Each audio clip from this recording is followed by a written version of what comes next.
କରଞ୍ଜିଆ ବନଖଣ୍ଡ କାର୍ଯ୍ୟାଳୟ ସଭାଗୃହଠାରେ ବନଖଣ୍ଡ ଅଧିକାରୀ ଶ୍ରୀକାନ୍ତ ନାୟକଙ୍କ ଅବସରକାଳୀନ ସମ୍ବର୍ଦ୍ଧନା ସଭା ଆଜି ଦିବାବାର ଘଟିକା 30 ମିନିଟ୍ ଠାରୁ 3 ଘଟିକା ଯାଏ ଅନୁଷ୍ଠିତ ହୋଇଥିବା ବେଳେ ଜିଲ୍ଲାର ବିଭିନ୍ନ ସ୍ଥାନରୁ ଅଧିକାରୀମାନେ ଯୋଗଦେଇ ତାଙ୍କୁ ଓ ତାଙ୍କ ସହଧର୍ମିଣୀ ନନ୍ଦିନୀ ନାୟକଙ୍କୁ ସମ୍ବର୍ଦ୍ଧିତ କରିଥିଲେ। କାର୍ଯ୍ୟକ୍ରମରେ ଉତ୍ତର ଶିମିଳିପାଳ ଡେପୁଟି ଡାଇରେକ୍ଟର ସାଇ କିରଣ ଡିଏନ୍, ବାରିପଦା ବନଖଣ୍ଡ ଅଧିକାରୀ ଉମା ମହେଶ, ବାରିପଦା ডিসিএফ চপন পরিড়া, রাইরংপুর বনখণ্ড অধিকারী শিব প্রসাদ রথ, উত্তর শিমিলিপাল বন্যপ্রাণী অধিকারী শিব প্রসাদ রথ, উত্তর শিমিলিপাল বন্যপ্রাণী বনাঞ্চল সহকারী বন সংরক্ষক ফাল্গুনী বেহেরা, উপখণ্ড পুলিশ অধিকারী নবকৃষ্ণ নায়ক, উপখণ্ড চিকিৎসাধিকারী তথা বরিষ্ঠ ডাক্তার অনিতা সিংহ সমেত অঞ্চলর বহু বরেণ্য ব্যক্তি বিশেষ যোগ দেইথিবা দেখিবাকু মিলিথিলা। সাংসদ প্রতিনিধি আশিষ রঞ্জন মহান্ত, কিলোসখ সভাপতি মদন মোহন মহান্ত, ওকিলোসখর প্রাক্তন সম্পাদক দিব্য প্রসাদ সাহু, বরিষ্ঠ ওয়ার্ড কাউন্সিলর বিশ্বজিৎ চৌধুরী,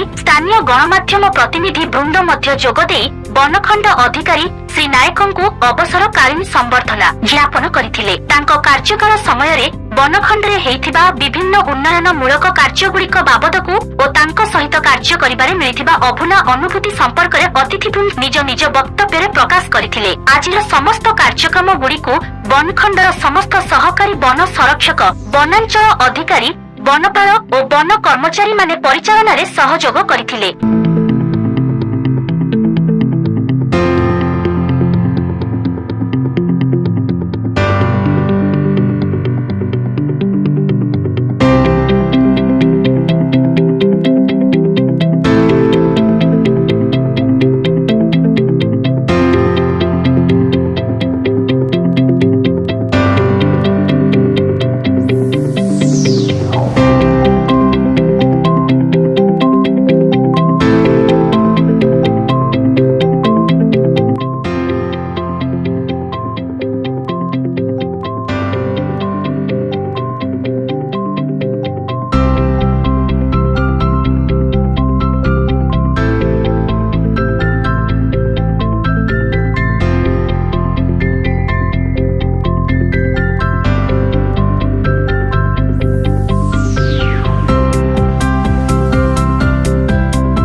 ସୁମନ୍ତ ପାତ୍ରଙ୍କ ରିପୋର୍ଟ, STV ନ୍ୟୁଜ ଓଡ଼ିଶା 24।